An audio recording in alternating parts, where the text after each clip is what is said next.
할렐루야. 네, 우리 다시 한번 큰 목소리로 화답하겠습니다. 할렐루야. 네, 우리 좌우 또 앞뒤에 계신 분들하고 다시 한번 인사할까요? 오늘도 함께 예배할 수 있어서 참 행복합니다. 우리 그렇게 한번 인사하겠습니다. 정말 행복하신 거 맞죠? 네. 광고에서 말씀드렸던 것처럼 지금 담임 목사님은 뉴욕 온누리교회에서 집회를 감당하고 계십니다.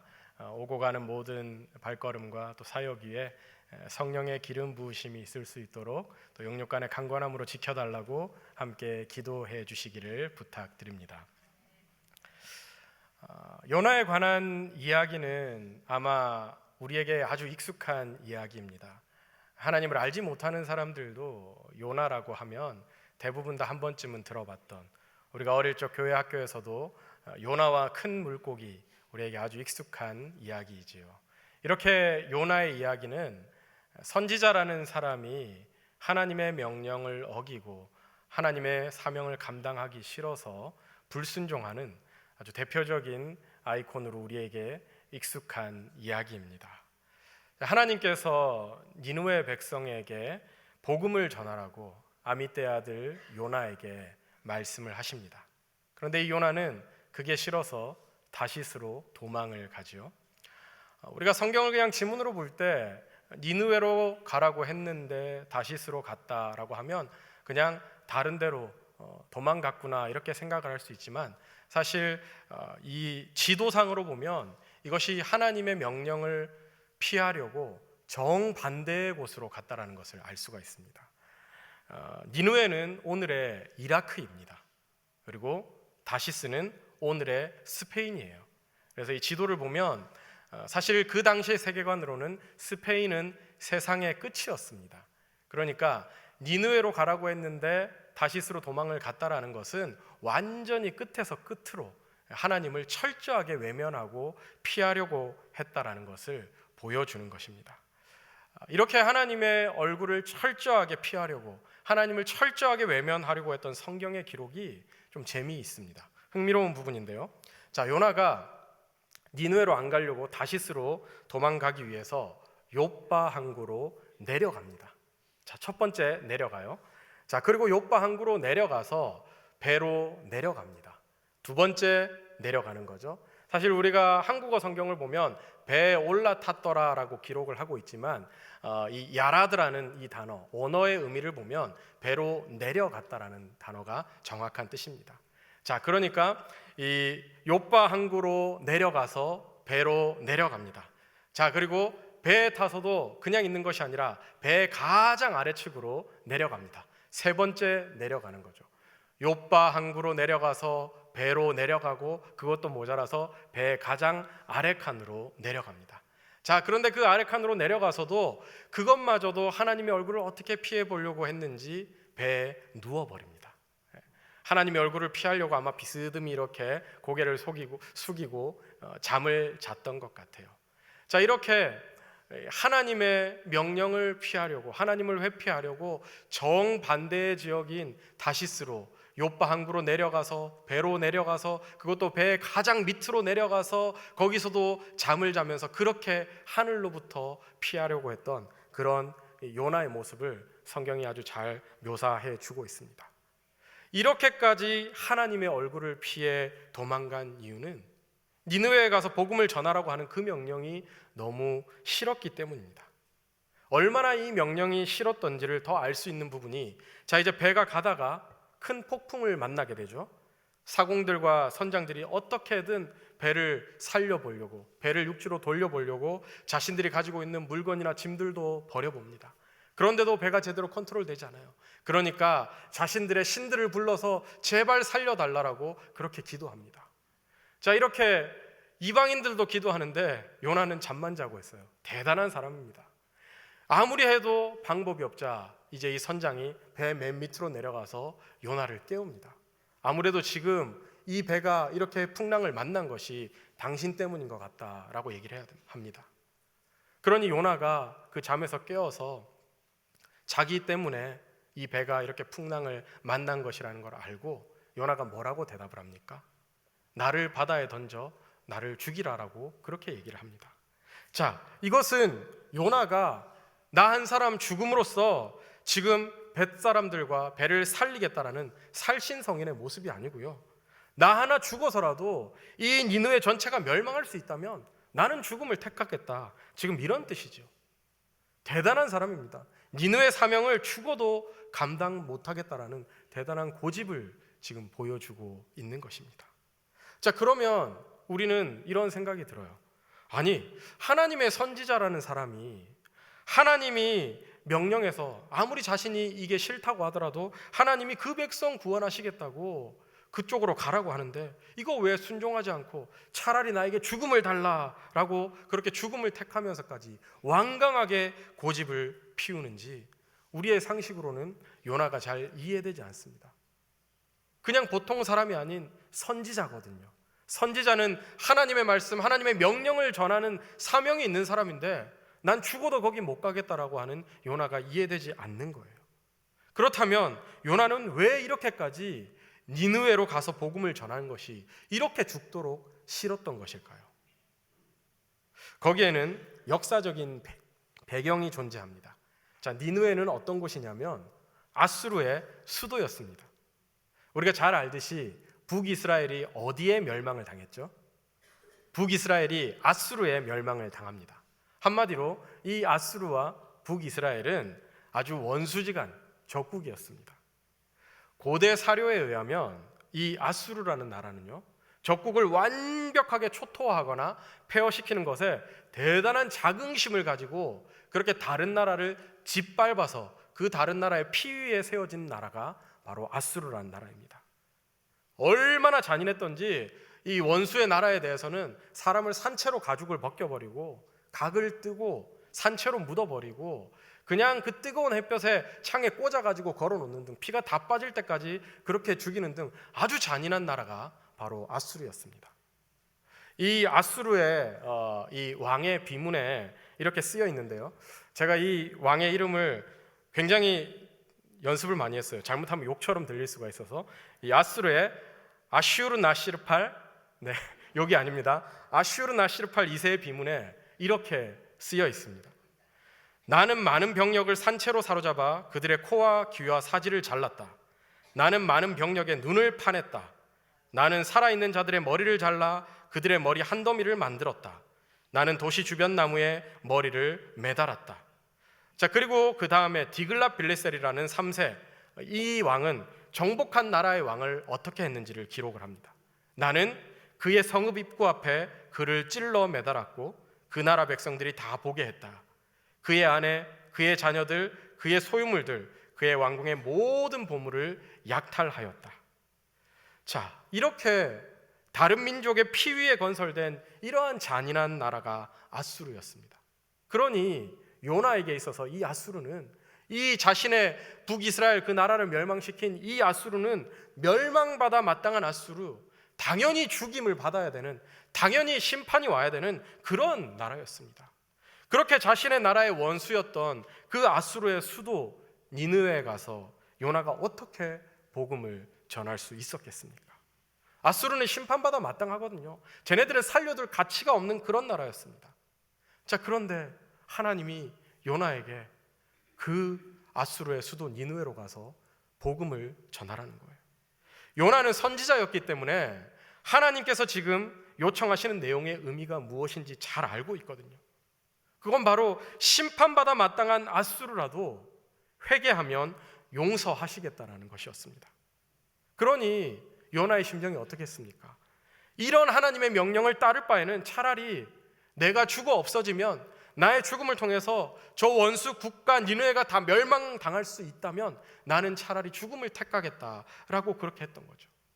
지금 이 요나의 심정을 우리가 그냥 성경을 보는 제3자의 관점이 아니라 내가 요나라고 생각한다면, 이게 나의 이야기라고 생각한다면 우린 충분히 이해할 수 있는 겁니다. 왜 이렇게 요나가 그 니느웨로 가기를 싫어했는지 말이죠. 자, 이렇게 한번 생각을 해보자고요. 우리나라가 일제 강점기 시절에, 일제 치하에 있을 때, 자, 일본을 긍정적으로 보고 일본에 협력하던 사람을 우리는 친일파라고 부릅니다. 그 친일파는 바로 나라를 배신하고 자신의 유익을 위해서 나라를 팔아먹은 매국노죠. 그 당시에 조금이라도 의식이 있는, 민족 의식이 있는 사람이었다면 당연히 나라의 독립을 위해 힘썼을 겁니다. 그런 나라의 독립운동 때문에 우리가 대한민국이라는 나라에서 살 수 있고 그것이 내 나라가 되지 않았습니까? 자, 그런데 그 일제강점기에 누군가가 나와서 우리가 일본에 협력해서 일본을 용서하고 받아들여야 된다, 저 일본에 복음을 전해야 된다라고 주장을 한다면, 물론 지금 저는 그렇게 해야 된다고 생각합니다. 그러나 그 당시에 일제 식민 통치 시절에 누군가가 나와서 지금 우리는 일본을 받아들이고 일본을 용서하고 복음을 전해야 된다고 주장한다면 우리는 그 사람을 어떻게 바라볼까요? 우리 역시 이것이 남의 일이 아닌 나의 일이라고 생각한다면, 우리의 원수된 자들을 지금 하나님이 구원하시겠다라고, 은혜 베푸시겠다라고 그렇게 얘기한다면, 하나님 정말 대단하신 분이세요, 하나님은 정말 짱이세요 하면서 알겠습니다 그렇게 순종하고 따라갈 수 있을까요? 아니요. 그것이 나의 이야기라면, 그것이 우리의 이야기라면 우리 역시 죽어도 그 명령 따르기 싫어할 겁니다. 우리도 못마땅해 할 거라는 거죠. 자, 그렇다면 하나님은 왜 우리에게 이 요나서 말씀을 읽게 하시는 걸까요? 이 요나서를 통해서 우리에게 무엇을 말씀하고 계시는 것입니까? 지금 이 요나서의 이야기는요, 바로 자기 민족의 원수 그 아수르를 하나님께서 용서하시겠다고 할 때 그것을 너무나도 받아들이기 싫어했던 이 요나의 마음과 하나님 마음 사이에서의 그 스트러글을 우리에게 지금 보여주고 있는 겁니다. 저는 이 말씀을 준비하면서 이 요나서를 통해서 하나님의 그 어떤 마음을 하나님께서 배우기를 원하시는구나, 이것을 깨닫게 되었습니다. 자, 우리가 하나님을 믿는다라고 하는데, 우리가 하나님 믿는다라고 하는 건 사실 우리의 생각대로 살아가는 것 아니거든요. 하나님의 그 마음 배우기를 원하시는 그 하나님의 마음, 그래서 오늘 이 요나의 말씀을 통해서 우리가 깨달아 알기를 원하는 그 어떤 하나님의 마음이 있다라는 것입니다. 자, 그렇다면 오늘 이 말씀을 통해서 우리가 깨달아 알기 원하는 하나님의 그 마음은 어떠한 마음일까요? 자, 요나는 지금 니느웨의 완전 반대편인 다시스로 도망을 갔습니다. 자, 그런데 중요한 사실이 있어요. 사람이 아무리 도망을 가도 하나님의 섭리, 하나님의 계획 안에 벗어날 수는 없다라는 겁니다. 결국 요나는 도망을 가다가 풍랑을 만났죠. 그리고 이 풍랑이 자신이 하나님을 피해 도망갔던 것 때문에 일어난 것을 알지만 요나가 돌이켰습니까? 돌이키지 않았어요. 요나는 그냥 빠져 죽겠다고, 죽음으로써 나는 니느웨에 절대 복음을 전하지 않겠다고 그렇게 죽음을 선택합니다. 그만큼 니느웨로 가는 게 싫었던 거죠. 자, 그런데 여러분, 요나가 싫어한다고 하나님이 그 일 안 이루어 가십니까? 요나가 아무리 싫어해도 하나님은 그 일을 이루어 가시는 분이세요. 하나님은 반드시 하나님의 섭리대로 일하십니다. 우리가 아무리 싫다고, 우리가 이거 아무리 마음에 안 든다고 해도 하나님의 그 계획 아래 우리를 통해서 이루어 가시는 그 일들은 하나하나 다 이루어 가신다라는 거예요.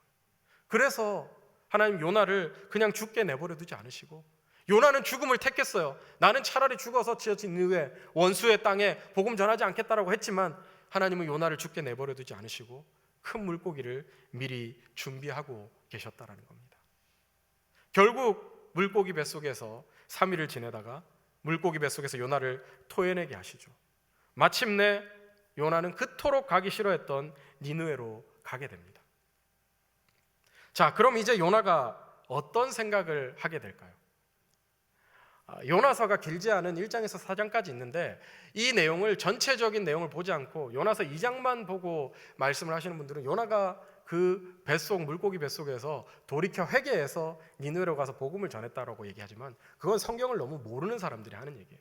아무리 찾아봐도 요나는 물고기 뱃속에서 회개하지 않았어요. 내가 하나님을 피해서 도망갔던 거에 대해서 단 한순간도 회개한 적이 없습니다. 자, 그렇다면 요나는 이제 어떤 생각을 가지고 니느웨로 갔을까요? 나는 너무나도 가기 싫어서 죽으려고 했는데 하나님이 이렇게까지 물고기를 예비해서 나를 살려놨으니 그래, 하나님 말씀하신 대로 니느웨로 가야 되겠다. 하나님 말씀하셨으니 일단은 심판을 외쳐야 되겠다. 그런데 그놈들, 그 아수르 놈들, 그놈들이 어떤 놈들인데 씨알도 안 먹힐 거야. 그러니까 나는 최소한의 것만 하자. 그냥 나는 심판에 대해서 경고하고 딱 최소한의 것만 하자. 그렇게 생각하고 니느웨로 갔습니다. 요나서 3장을 보면 그것을 그대로 증명해 줍니다. 니느웨가 어떤 도시냐면요, 3일 길을 걸어야지 다 돌 수 있는 그런 큰 도시였습니다. 자, 그런데 요나가 그 성읍에 들어가서 단 하루 길만, 그저 하루 동안만 다니면서 40일이 지나면 니느웨가 무너질 것이라고 그렇게 외치는 것입니다. 자, 이 모습을 한번 보십시오. 선지자라고 하면 한 영혼이라도 더 구원해야 될 그런 하나님 영혼을 향한 그 하나님의 마음을 가지고 복음을 전해야 되는데, 요나는 한 영혼이라도 더 구원해야 되는 그런 태도가 아니라 한 영혼이라도 더 구원받을까 봐 그게 너무 싫어서 아주 소극적으로 전하는 그런 모습을 우리에게 보여주고 있는 거예요. 요나서 3장에 아무리 살펴봐도 요나가 그 니느웨 백성들에게 회개하라고 했다는 말이 기록되어 있지 않습니다. 원래 심판을 선포할 때 선지자들이 어떻게 합니까? 회개하라, 천국이 가까웠다. 회개하면 돌이킬 수 있는 거잖아요. 근데 회개하라는 말이 없어요. 그저 요나가 외쳤던 말은 40일이 지나면 이 니느웨 무너진다. 40일만 지나면 이 니느웨 무너진다. 딱 이 말만 하고 있는 거예요. 여전히 하나님의 마음을 배우는 것과는 상관이 없는 요나의 모습이 보이죠. 왜냐하면 하나님이 선지자를 보내시는 이유는 처벌이 목적이 아니거든요. 우리가 이 예언서를 제대로 이해하려면 이 하나님의 마음을 알아야 됩니다. 하나님이 선지자를 보내시는 목적은요, 처벌이 아니라 이 선지자들을 통해서 자신들의 죄악을 깨닫고 하나님께로 돌아오라는 그런 하나님의 마음이 있는 겁니다. 처벌이 목적이라면 뭐하러 선지자를 보내겠습니까? 그냥 바로 심판하면 끝날 것을 말이죠. 그런데 굳이 심판을 이야기하면서까지 선지자를 보내는 이유는 처벌이 목적이 아니라 이 죄악상을 통해서 하나님께로 돌아오는 것이죠. 하나님의 의도는 이 심판을 이야기해서 그들을 구원하고자 함인데, 요나는 그저 40일 지나면 이 니느웨 성 무너진다. 그 마음 가운데는 너희는 무너져야 될 백성들이다. 너희는 무너져야 돼. 라는 그 마음이 있는 겁니다. 그렇게 요나는 자기가 할 수 있는 최소한의 일만 하죠. 그의 속내는 여전히 하나님이 용서 안 했으면 좋겠다. 하나님이 처음에 말씀하셨던 대로 다 멸망했으면 좋겠다라는 그런 마음이 있는 겁니다. 자, 그런데 이 요나의 눈앞에 지금 믿을 수 없는 광경이 벌어지는 거예요. 요나는 그런 마음으로 40일 뒤면 무너진다라고 얘기를 했는데, 요나의 그 말을 들은 니느웨 백성들이 어떻게 합니까? 우리 함께 요나서 3장 8절과 9절 말씀을 한 목소리로 읽어보겠습니다. 사람이든지 짐승이든지 다 굵은 베옷을 입을 것이요 힘써 하나님께 부르짖을 것이며 각기 악한 길과 손으로 행한 강포에서 떠날 것이라. 하나님이 뜻을 돌이키시고 그 진노를 그치사 우리가 멸망하지 않게 하시리라. 그렇지 않을 줄을 누가 알겠느냐 한지라. 정말 놀라운 일이 일어나고 있는 거예요. 우리에게도 이런 일이 일어났으면 좋겠습니다. 딱 한마디 전했는데 막 다 회개했으면 좋겠어요. 자, 그런데 요나의 이 경고를 들은 니느웨 왕이 이 한마디에 조서를 내려서 사람이나 동물이나 할 것 없이 금식을 선포하면서 회개를 선포합니다. 우리가 혹시 회개하면 지금이라도 하나님이 우리를 살려주시지 않을까, 이렇게 회개를 선포하는 거죠. 자, 이렇게 보면 요나서는 그냥 여기서 끝나면 아주 해피엔딩으로 끝나는 겁니다. 요나는 하나님의 사명을 잘 감당한 거예요. 그냥 3장 끝에 11절을 갖다 붙여서 이에 요나가 기뻐하며 이스라엘로 돌아갔더라 라는 구절 하나만 더 붙으면 이 이야기는 행복하게 끝날 수 있습니다. 하나님도 행복한 거고 니느웨 백성도 행복한 거고 요나도 행복하겠죠. 자, 그런데 실제로는 그렇지 않습니다. 요나는 자신의 선포에 니느웨 사람들이 이렇게 놀랍게도 긍정적으로 반응하며 나온 것에 대해서 전혀 좋아하지 않았습니다. 전혀 기뻐하지 않았어요. 아니, 기뻐하지 않은 정도가 아니라 아주 격분을 합니다. 그것이 바로 요나서 4장의 내용이죠. 우리 4장 1절에서 3절 말씀을 함께 읽겠습니다. 요나가 매우 싫어하고 성내며 여호와께 기도하여 이르되 여호와여, 내가 고국에 있을 때 이러하겠다고 말씀하지 아니하였나이까? 그러므로 내가 빨리 다시스로 도망하였사오니 주께서는 은혜로우시며 자비로우시며 노하기를 더디하시며 인애가 크시사 뜻을 돌이켜 재앙을 내리지 아니하시는 하나님인 줄을 내가 알았음이니이다. 여호와여 원하건대 이제 내 생명을 거두어 가소서. 사는 것보다 죽는 것이 내게 나음이니이다 하니. 여러분, 이게 무슨 말입니까? 지금 요나가 격분해서 화를 내고 있는 거예요. 쉽게 얘기해서 이런 거예요. 하나님, 내 하나님 이럴 줄 알았습니다. 와, 내가 믿는 도끼에 발등찍기는 하나님 분명히 지금 그 니느웨 백성들의 죄가 다 찼다. 내가 그들을 심판할 거다 해서 저를 보냈는데 하나님, 그들이 지금 회개하니까 그들을 살려주는 거예요. 아니, 살려줄 사람이 따로 있지. 그 아수르, 그 니느웨 백성들을 지금 살려준다고요? 하나님, 그건 정당하지 않습니다. 어떻게 저 죄악된 백성들을 살려줍니까? 하나님, 저 이거 용납 못합니다. 하나님, 그래서 내가 거기로 안 가려고 다시스 도망가려고 했는데 하나님, 지금 나를 불러서 이렇게 해놓고 결국은 내 뒤통수를 치시네요. 하나님, 나 이제 하나님하고 일 안 하렵니다. 차라리 저 사람들 구원할 거면 날 죽이세요 하면서 하나님 앞에 격분을 하는 겁니다. 여러분, 성경 전체에서 이토록 불경하고 경악스러운 발언이 또 어디에 있습니까? 하나님께 이렇게 대든 사람이 또 있을까요? 선지자라고 하는 사람이? 요나는 지금 아수르 민족을 너무 증오해서 하나님이 그들에게 베푸시는 그 용서를 잘못되었다라고 보는 겁니다. 자기가 지금 하나님보다 더 옳은 거예요. 저 아수르는 절대 구원받으면 안 되는 거예요. 자, 그런데 여러분, 우리가 그런 요나를 전혀 욕할 게 없다라는 거예요. 우리가 솔직히 요나와 같은 마음이 있지 않습니까? 내가 싫어하는 사람이 있는데 그 사람이 잘 되면 우리 안 기쁘잖아요. 왠지 짜증 나잖아요. 마음이 불편하잖아요. 우리는 우리의 원수가 구원받는 거에 대해서, 우리의 원수가 은혜 받는 거에 대해서 별로 기쁘지 않습니다. 아니, 내가 싫어하는 사람 정도가 아니라 정말로 나에게 큰 피해와 상처를 준 원수같이 여기는 사람 때문에 나는 만신창이가 되었는데 그는 잘 된다면, 하나님 어떻게 이럴 수 있습니까? 나는 저 원수 때문에 지금 만신창이가 되어서 이러고 있는데 저 악한 사람은 여전히 잘 되고 여전히 활기하고 다니네요. 하나님 어떻게 이럴 수 있어요? 우리 하나님 원망하지 않겠습니까? 우리도 그런 요나와 다르지 않다라는 거예요. 그래서 요나는 항변합니다. 하나님, 저렇게 잔인하고 잘못된 인간들, 저렇게 인간의 살가죽을 산채로 벗겨내는 저런 인간들이 어떻게 벌을 받아야지 어떻게 구원을 받습니까? 벌 받아야 당연한 거 아닙니까?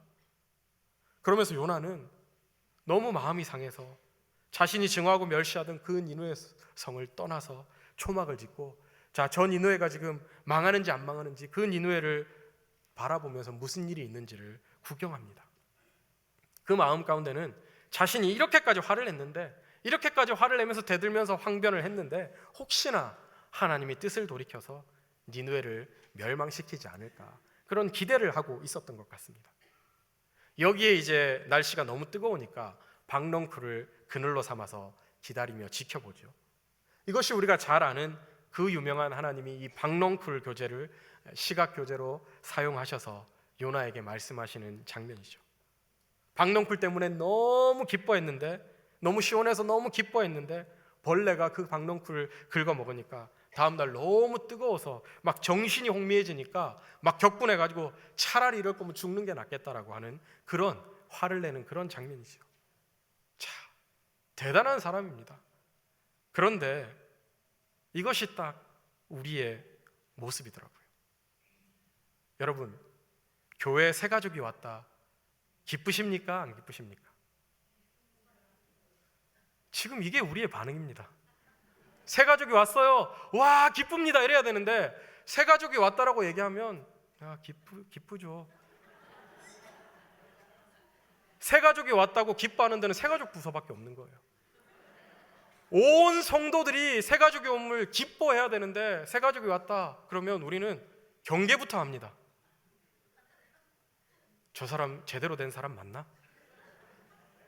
여러분, 교회는 아픈 사람들이 많이 모이는 곳이에요. 힘든 사람들이 모이는 곳이에요. 그래서 하나님을 찾는 거죠. 그러면 그런 새 가족이 와서 정말로 하나님의 말씀에, 복음에 치유를 받고 회복이 돼서 그 사람이 간증을 하고 하나님을 만나고 구원을 받는다면 우리는 그거 정말 기뻐해야 되잖아요. 그런데 그런 사람이 구원을 받고 은혜를 받고 간증을 받으면 우리는 여러 눈으로 쳐다봅니다. 저게 진짜일까? 이게 우리의 모습이라는 거예요. 새 가족이 왔어요. 구원을 받았어요. 한 영혼이라도 돌아오는 게 너무나도 기뻐야 되는데 요나처럼 그 니느웨 백성이 지금 구원받는 게 너무나도 싫은 거예요. 너무나도 화가 나는 겁니다. 그런데요, 그렇게 우리가 구원받아야 될 백성이 올 때는 별로 반응이 없는데, 하지만 만약에 내가 필요한 물건, 예를 들어서 마트에서 장을 보는데 1+1으로 득템을 한 거예요. 너무 기분이 좋잖아요. 내가 필요한 전화기를 사야 되는데 엄청난 프로모션을 받아서 거의 공짜로 샀다고 생각을 해봅시다. 우리는 그것 때문에 너무나도 좋아서 막 기뻐서 다른 사람들한테 지금 사면 이거 거의 공짜로 살 수 있어 하면서 막 전할 거라는 거죠. 그런데 그렇게 해서 그 전화기를 샀습니다. 사자마자 엘리베이터를 타다가 하필 부딪혔는데 엘리베이터 문 열리는 틈 사이로 전화기가 떨어졌다고 생각을 해보세요.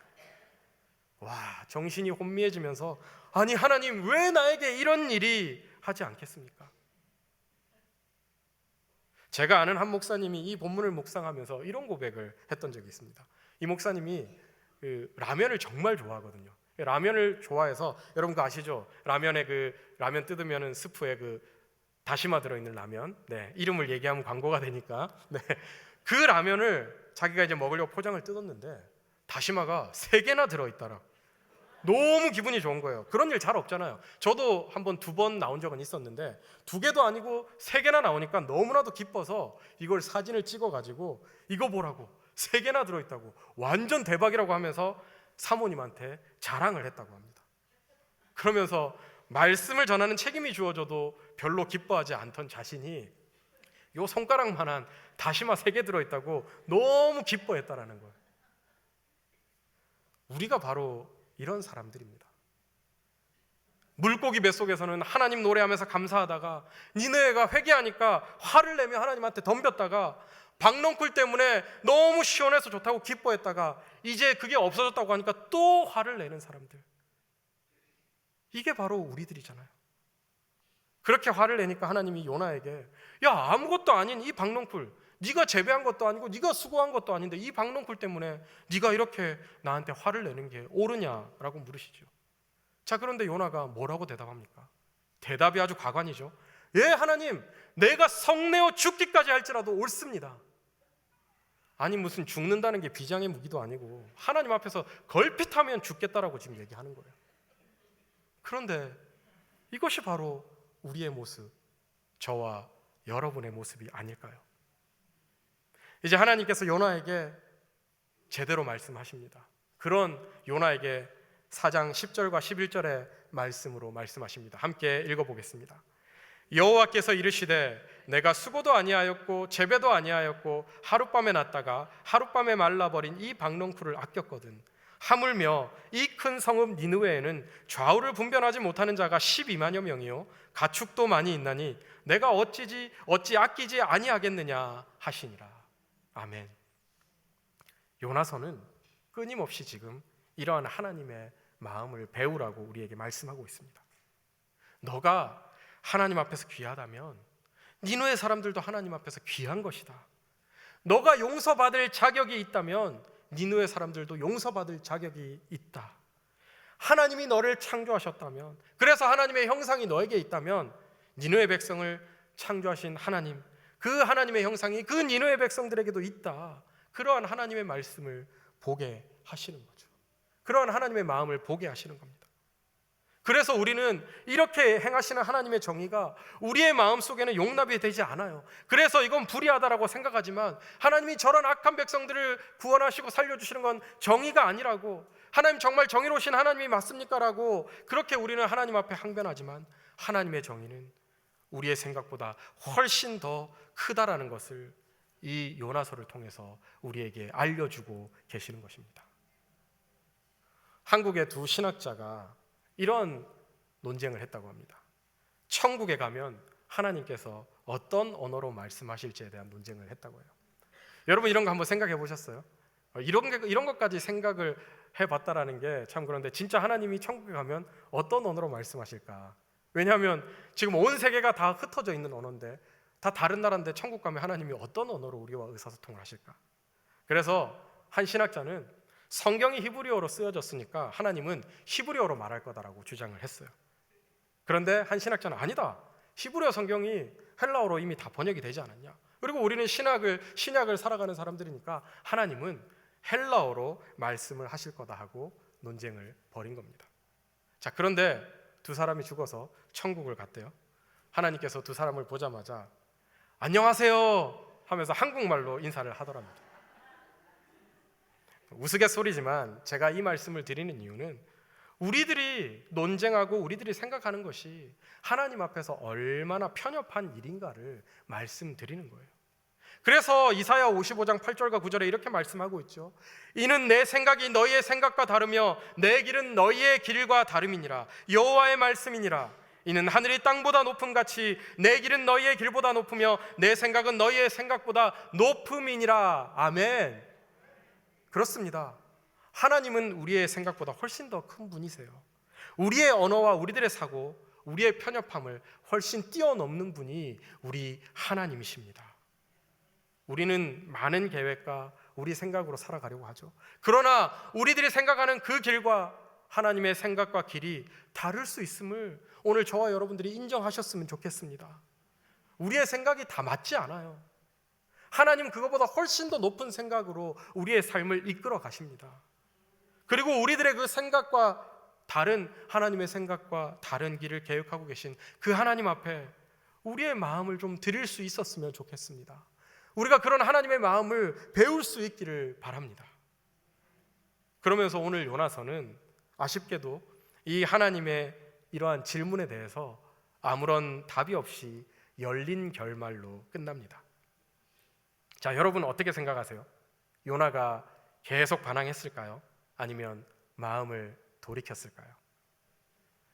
제 개인적으로는 요나가 마음을 돌이켰을 거라고 생각합니다.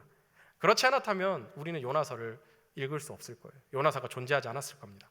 만약에 요나가 계속 반항했다면 처음부터 끝까지 불순종하고 반응하고 성질이나 부리는 어리석은 자신의 이야기를 기록해서 공개하지는 않았을 것이라는 생각이 듭니다. 이건 제 개인적인 생각이에요. 아쉽지만 요나가 돌이켰는지 끝까지 반항했는지는 알 수는 없어요. 그러나 중요한 건 요나가 지금 이 하나님의 질문에 어떻게 답했을까 보다 우리가 지금 이 하나님의 질문에 어떻게 대답할 것인가, 지금 우리가 그 질문 앞에 서 있는 거예요. 오늘 이 본문의 마지막 부분, 열린 결말로 끝나는 이 하나님의 질문이 마치 찬우야, 이것이 나의 마음인데 너가 이 나의 마음을 좀 이해할 수 없겠니? 너가 이 나의 마음을 좀 배울 수 없겠니? 하며 질문하시는 것 같습니다. 왜냐하면 요나서의 요나가 바로 나이기 때문입니다. 요나서의 요나가 바로 우리예요. 공교롭게도 요나를 거꾸로 읽으면 뭐가 되죠? 나요. 예. 요나가 바로 나요. 요나가 바로 우리입니다. 그러면서 하나님께서 이러한 깨달음을 주시더라고요. 오히려 하나님은 아무것도 아닌 박넝쿨을 아끼면서도 이 니느웨에 사는 12만 명의 영혼을 아끼지 않았던 그런 요나를 하나님은 오히려 더 아끼시며 끝까지 포기하지 않으셨던 것처럼 오늘 이 자리에 있는 나를 그렇게 아끼시고 끝까지 포기하지 않으셔서 오늘 내가 여기 있는 것이구나라는 것을 깨닫게 되었습니다. 사실 하나님의 입장에서 보면 요나라는 사람을 굳이 사용할 필요가 없어요. 하나도 없습니다. 여러분도 어떤 일을 할 때 전적으로 여러분의 의견을 따라주는 사람들과 일하고 싶지 않으세요? 아니면 하나부터 열까지 꼬치꼬치 캐묻고 마음에 안 들면 토라지고 자꾸 딴지놓고 퍽하면 도망가고 내 뜻대로 안 되면 날 차라리 죽여라 이러는 사람하고 여러분 일하고 싶으세요? 이 요나 한 사람 때문에 얼마나 많은 사람들이 고생했어요. 배, 선장들, 선원들, 심지어 물고기까지 요나를 삼켜가지고 얼마나 고생을 했습니까? 그럼에도 불구하고 하나님께서 요나를 포기하지 않으신 것처럼 이 요나를 위해 행하신 일과는 비교할 수도 없는 엄청난 일을 지금 오늘 이 자리에 있는 저와 여러분, 나 하나를 살리시고 나 하나를 돌이켜 쓰시고자 행하셨다라는 거예요. 그 일이 무엇입니까? 바로 우리를 위해 자신의 사랑하는 아들 독생자 예수 그리스도를 우리에게 보내주셨고 그 십자가와 부활의 능력으로 우리를 살려주셨다라는 것입니다. 여러분, 이건 믿으십니까? 사랑하는 동양성교회 성도 여러분, 우리가 이런 하나님의 사랑을 받을 자격이 있는 사람들입니까? 그럼에도 불구하고 하나님께서는 우리를 그리도 사랑하시고 아끼시며 절대로 포기하지 않으시는 마음이 바로 이 요나서를 통해 우리에게 주시는 하나님의 마음입니다. 오늘 제가 우리 성도 여러분들에게 영적인 도전을 드리는 것은요, 이 요나를 통해서 우리가 배워야 될 그 하나님의 마음을 배웠으면 좋겠습니다. 오늘 우리가 배운 그 하나님의 마음을 가지고 저와 여러분들이 세상으로 담대하게 나아갈 수 있기를 바랍니다. 그래서 이 하나님의 마음으로 인해 우리의 가슴이 뛰고 이 하나님의 마음으로 인해 기쁨을 누리시는 저와 여러분들의 복된 한 주간이 될 수 있기를 예수님의 이름으로 축복합니다.